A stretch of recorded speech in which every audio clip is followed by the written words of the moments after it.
So in this question, we're asked to find the equation of tangent to the curve y equals x cubed minus 3x squared plus 4 when x is equal to 0.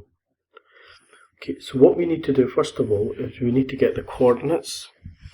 So we'll need to get the y coordinate. So when x is equal to 0, y is equal to 0 cubed plus 4, which is equal to 4.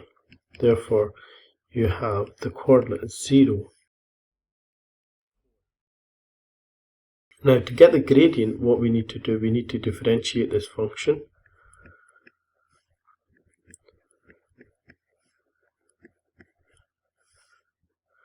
So then dy by dx,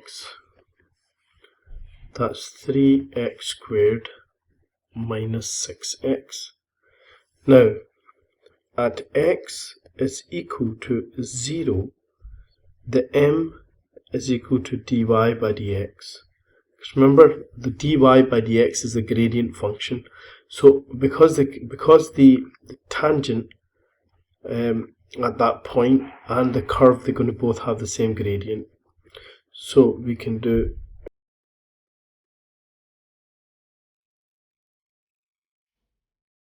which will give us 0. So if you think about that, we've got 0. So we've got 0, 4, and m is equal to 0. And if you think about this, this is just going to be a line y is equal to, it's just going to be a horizontal line. So you've got y minus b, because remember this is your AB, and then you've got m, which is 0, x minus 0. So that's y minus 4 is equal to 0. Therefore, the equation of the tangent is y is equal to 4. So this is just a horizontal line. Y equals 4.